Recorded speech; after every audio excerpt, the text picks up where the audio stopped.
All right, welcome to the Ingenuity Literal Equations. So let's get started. Before I start this chapter, I just want to let you guys know that this lesson is actually the same for pre-calculus and Algebra 2. So start with the assignment part, okay? So the assignment, first question. So you're gonna have to isolate for B. So what you're gonna do is A equals to BH. So all you need to do is divide it by H on both sides. So that cancels out the H. You have B now is isolated equals to A over H.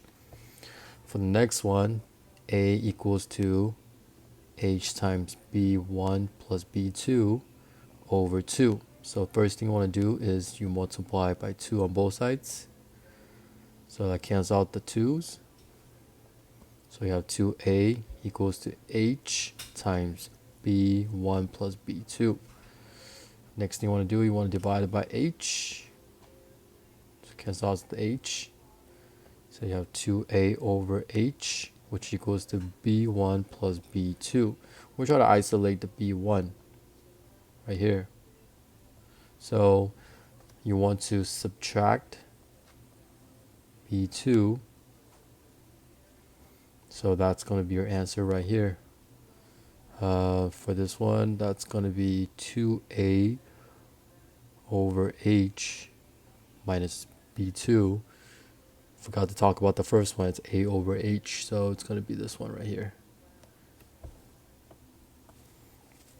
All right, so the final velocity of the object, blah, blah, blah, right? So they give you the equation right here. So V equals to U plus AT, where U is the initial velocity. And then, so you need to look for the, I'll try to isolate the T.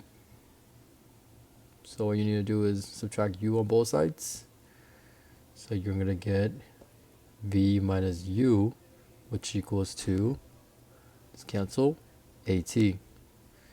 Now you're going to isolate the t's. Isolate the a. So you divide it by t. Cancels out. So a now is isolated. It's going to be v minus u over t. So v minus u over t is going to be right here.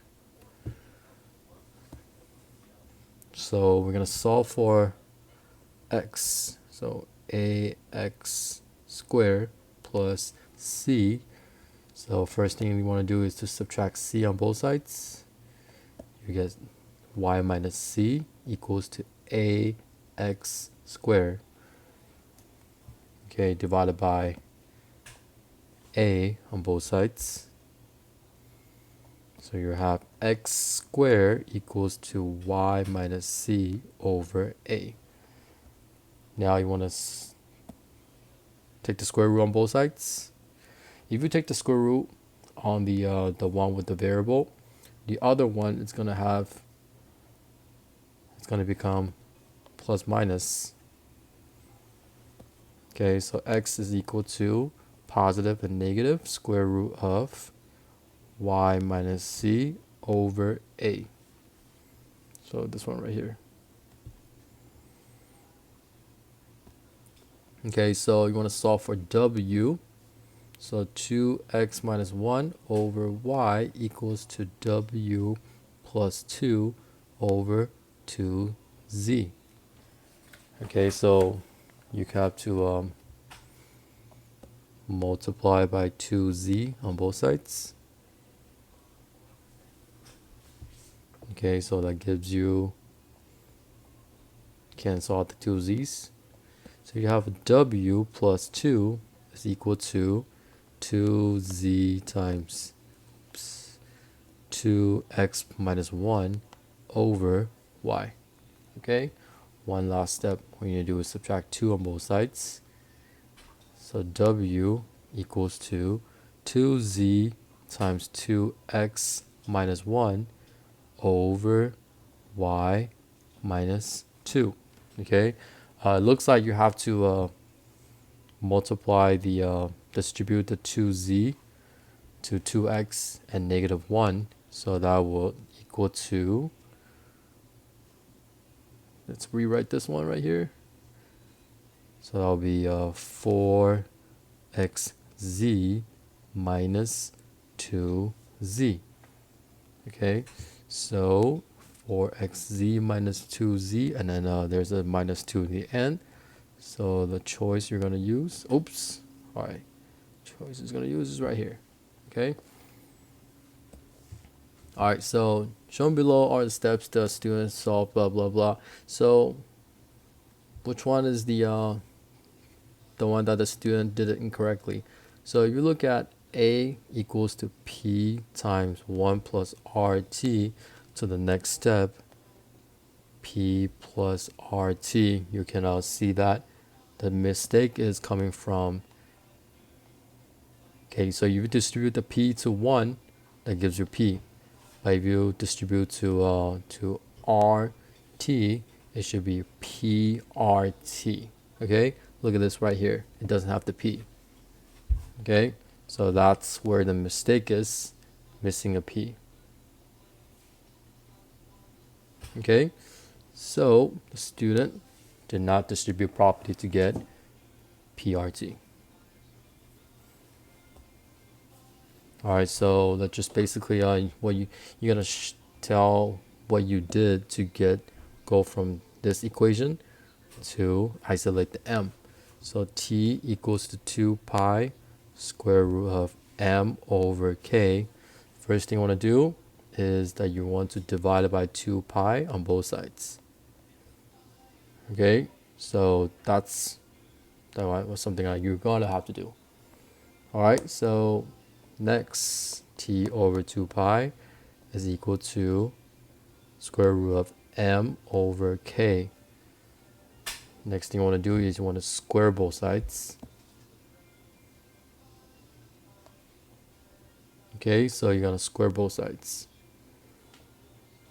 All right, so after you square both sides, you're going to get m over k equals to t squared over, and then 4 pi. So this one is going to be 2 pi square is going to equal to 4 pi square. So that's what I'm going to write over here, 4 pi square. Okay, so the last thing I want to do is you want to multiply by k. So multiply both sides by k. So make sure you guys check those three.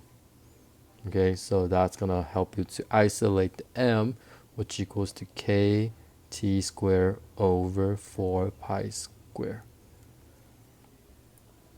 All right, let's get to the quiz section. So first question here. So you're going to write the equation of the line y equals to 1/3 x plus 2, blah, blah, blah. You got it. And then solve, isolate the x. So x equals to 3y minus 2. So basically they're asking you guys that which one is equivalent to this equation. So you're going to choose to see which one is equivalent to this. So if you guys look at what they're doing right here is this one right here. That's basically just factoring out. So you're going to factor out. So factor out the 3 on the right hand side. So it's going to be 3. So that'll be y equals to 2/3. It's just a rewrite of